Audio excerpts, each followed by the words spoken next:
Aluno fala aluno, professor Marcos, e hoje estamos na nossa última aula de biologia. Nessa última aula nós vamos dar continuidade e fechamento no assunto da citologia. Recordando o assunto de 2 aulas atrás, a citologia é o estudo das células.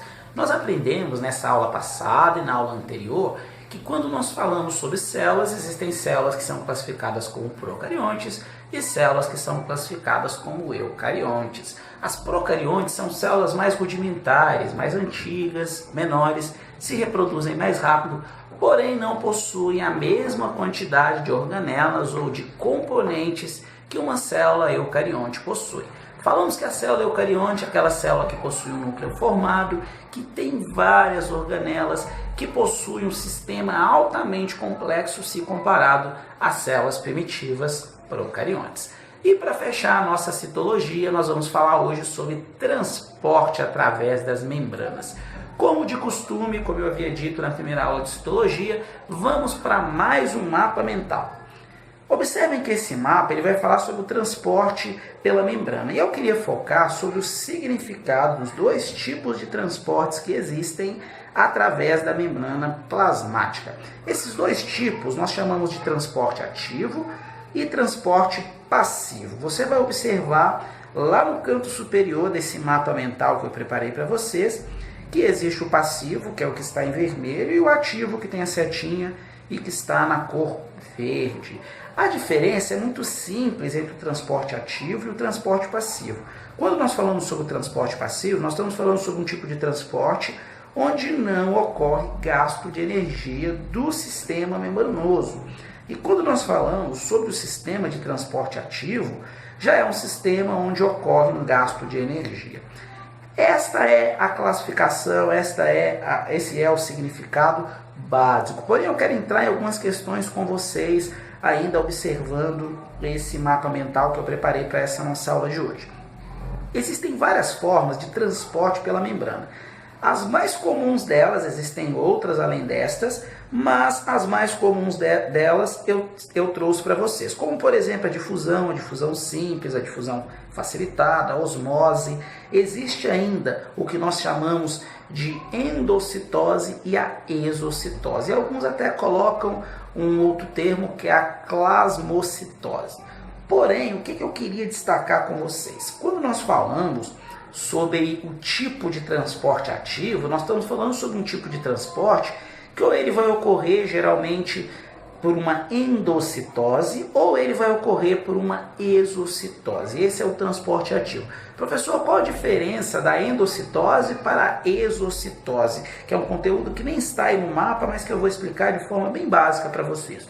Quando nós falamos sobre a endocitose, aí é só você lembrar das energias ou das ações endotérmicas e exotérmicas. Quando nós falamos sobre endo, significa que está englobando, que está trazendo para dentro algo. E no caso da endocitose, lembrem que cito é o termo que se refere à célula, seria quando a membrana ela se dobra para dentro do quê? Para dentro da própria membrana plasmática, capturando o material e assim internalizando aquele material. Essa é a ação do que nós chamamos de endocitose. E aí existem 2 tipos, alguns vão classificar como fagocitose e outros vão classificar como pinocitose. Essas são as 2 formas que pode se manifestar. A fagocitose vai ser quando são partículas sólidas e já a pinocitose quando serão partículas líquidas. E o passivo? Quando fala sobre transporte pelas membranas de ação passiva, o que nós podemos trazer? Quais são os conceitos que nós podemos refletir? Primeiro, nós precisamos lembrar que quando falamos sobre transporte através da membrana de forma passiva, nós estamos falando daquele onde não ocorre gasto de energia.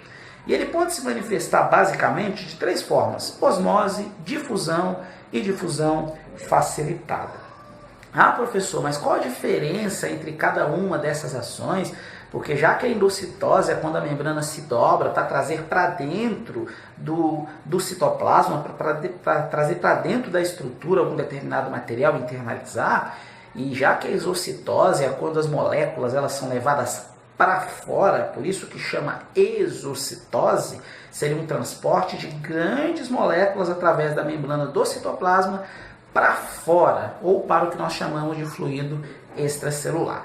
Quando nós falamos sobre transporte passivo, essas três formas, osmose, difusão e difusão facilitada, que eu disse que não ocorre o gasto de energia, nós precisamos entender alguns pequenos conceitos. Eu não vou adentrar a fundo em cada um desses conceitos, mas vou de forma básica explicar cada um deles. Observe aí no mapa que há uma divisão entre esses tipos de transportes. Depois, se você tiver uma dúvida, esse mapa ele está com palavras bem curtinhas, que é para trazer uma síntese de todo o conteúdo que eu propus abordar nessa nossa aula de hoje. Mas quando nós falamos sobre um exemplo sobre a difusão, o objetivo principal da difusão, por ela ser um transporte passivo, é a passagem de um determinado soluto. O que vai acontecer com esse soluto?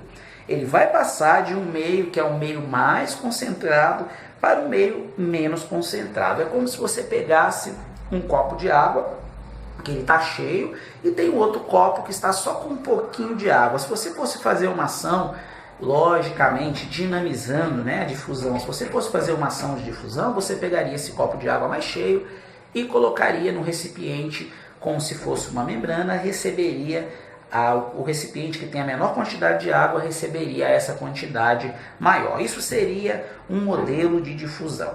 Mas quando nós falamos sobre a difusão, que é a difusão simples, aí é a passagem de soluto, também levando em consideração a passagem de uma concentração maior para uma concentração menor.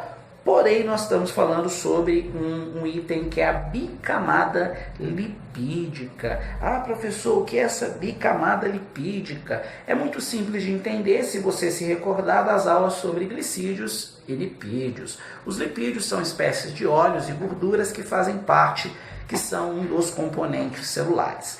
Quando nós falamos sobre o outro item, que é a difusão facilitada, aí já é um pouco diferente, porque não há o uso de lipídios e nem há essa classificação de bicamadas. Mas, na verdade, o que vai acontecer ali é uma passagem pelas proteínas das membranas. Lembrem-se que sempre que nós abordarmos o transporte ativo, ocorre um gasto de energia. Então é importante nós pensarmos que se há um gasto de energia, significa também que há uma determinada perda.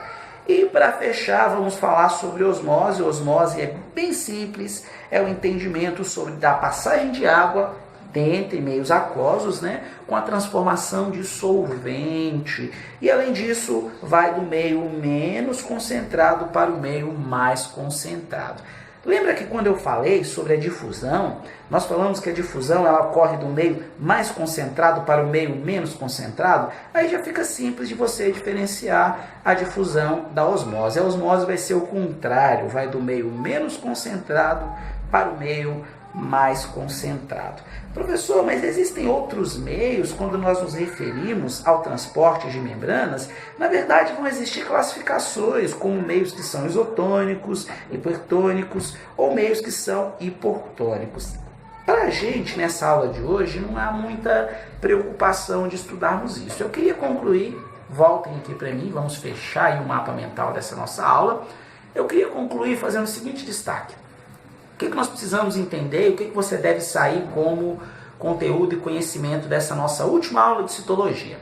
Quando nós falamos sobre a citologia, nós estamos falando sobre estudos sobre as células, sejam células procariontes ou sejam células eucariontes.